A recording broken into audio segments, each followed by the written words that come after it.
What's up, guys? It's Generalkidd here again, and today we are going to be revisiting a really old mystery from Halo 3. So back in the early days of Halo 3, like the really early days, um, people found a secret gate hidden outside the map on this storm.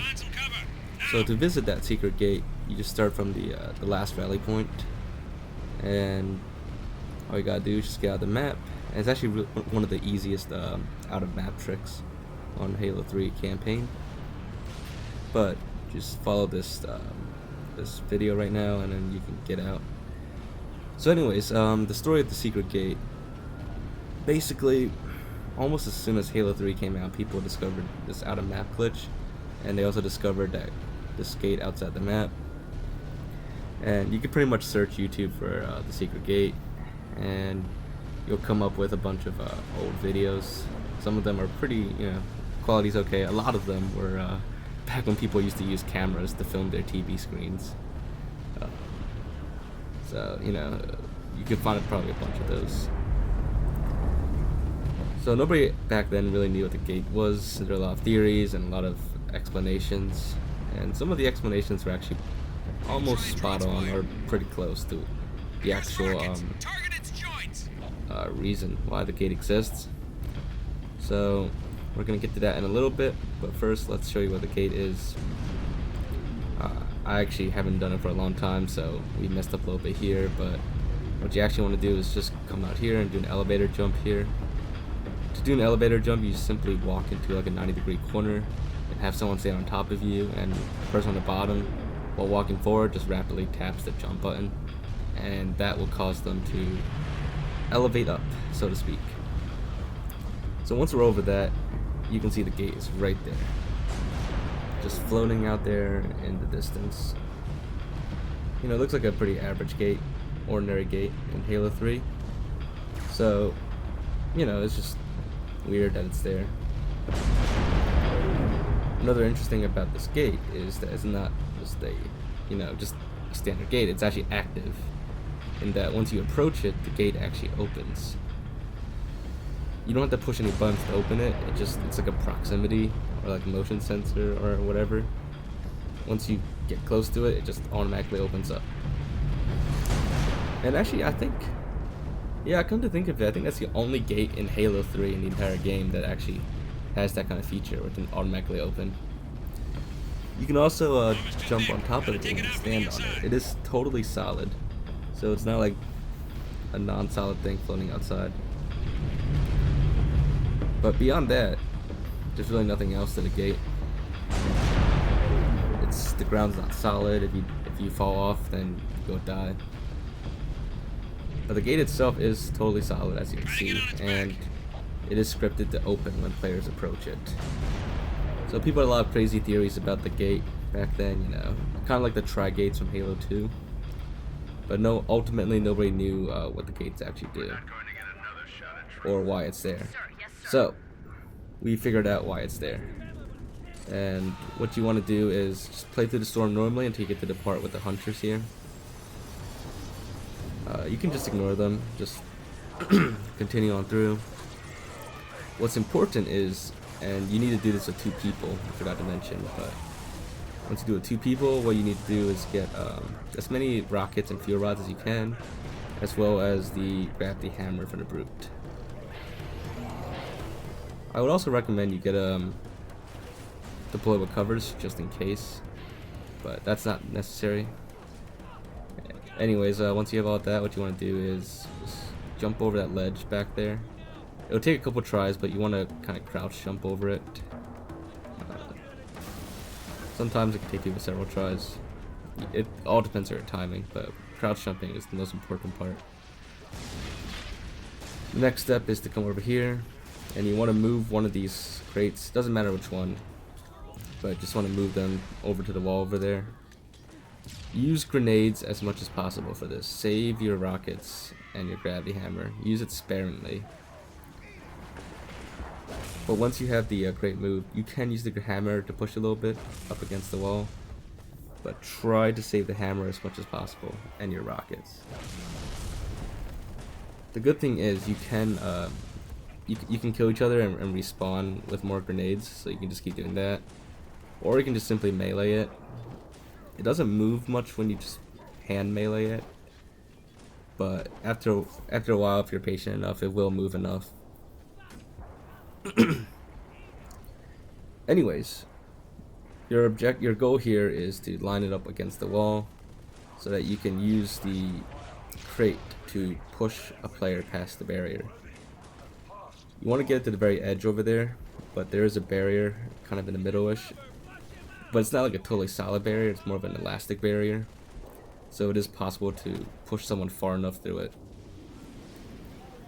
As you can see, the barrier is right about here in the middle, and the other player is going to keep pushing the crate or whatever this is all the way to the barrier. So I'm going to fast forward here in theater mode, and as you can see, it's going to take a little bit to move the crate far enough, and we just killed ourselves there to get more grenades.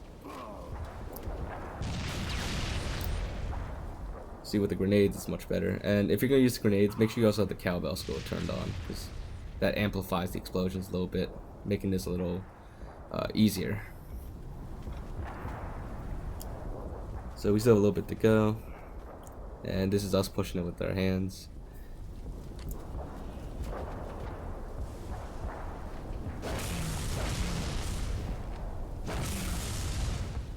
Alright, so here's where we're about ready to go. So as you can see, just the other player has to stand in the corner and keep hugging the wall. If he accidentally slides out, then he'll get shot right back in the map. So you want to make sure the other player keeps hugging the wall in the far corner as the crate is being pushed. So I would recommend, once you're in position, you can start off with the grabby hammer, because that gets you the most distance.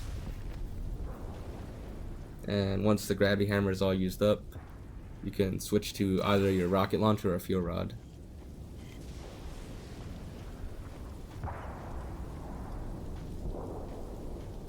My personal recommendation for this is to start with the fuel rod, because you do get more shots with the fuel rod, so it's a little better. Now there's one caveat of using the fuel rod cannon. For some reason, it has a little bit more force upon impact, so it pushes the crate a little bit further too fast, and it can damage the other player, so just be careful in doing that. But as you can see, once you push enough, the other player can get through the barrier and they are free to walk around. But we're not done yet. Push the crate a little bit further. Keep doing that using grenades, rockets, or whatever you have left. If you need more grenades, just have the other player kill you, and that'll give you more grenades. You don't absolutely need to keep pushing. You could. The reason why I said to get the deployable cover earlier is so you use the deployable cover instead of the crate. But if you have enough rockets left, then definitely use the crate. Now, I don't remember how far we had to push it, so I kind of just played it safe here and pushed the crate as much further. But once you do that, just simply double jump up to the top, and then the player on the bottom, they can just either use the deployable cover to get up or just kill themselves with grenades and respawn up with you. Now once up here, I mean, this is actually a really big map to get out of, so you could go out like I am here to explore, but we're not going to go too far out right now because that's not the point of this video. Maybe another day we can explore out here, see if there's anything hidden or stuff. I'm sure if there's something hidden out here, people would have easily found it by now, but you never know. Someday we can come explore, but for now we just want to keep scaling the building. So as you can see, we just moved up again with another double jump. All you need to do is just double jumps. It's pretty simple, just really nothing to it. Here we're just exploring a little bit more. It's not really much else out here, but just be careful not to fall back into the map if you're going to explore around. Otherwise you have to pretty much start over again. Anyways, to continue, just simply double jump here. It's a little higher over here, so you're going to want to do it a double jump plus a crouch jump, and you'll just barely make it. You could probably grenade jump over here up top to the next level, but it would cut it a little close, and you could just play it safe and do a double jump. The ledge is a little narrow here, so do be careful. I almost fell off there. But you don't even need to do a double jump here, just head jump is enough.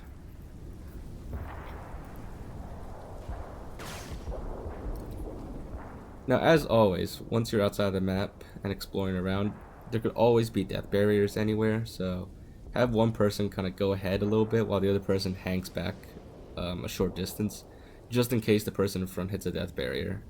And then you could, through that way, you could find a way around the barrier. Fortunately, out here, there's no death barriers, so you don't have to worry too much.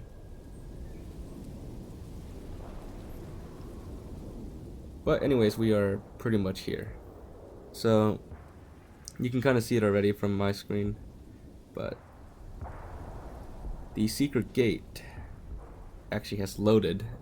Well, I mean, it's always there, but the environment surrounding it was never loaded back on that part of the storm. So that's why it just seemed like it was kind of floating outside the map. But really, it's here on this part. And there it is. Same gate. Except this time with all the environment and scenery loaded. The interesting thing is that once the gate opens, it has a very shiny, untextured wall behind it. Actually, it is textured, but it's just like kind of like a weird reflective metallic texture, which is actually really interesting because that texture is not really used anywhere else in the game. So basically, what the gate is, what it really is it's not like a secret floating Easter egg thing or anything. It's just a part of the building here.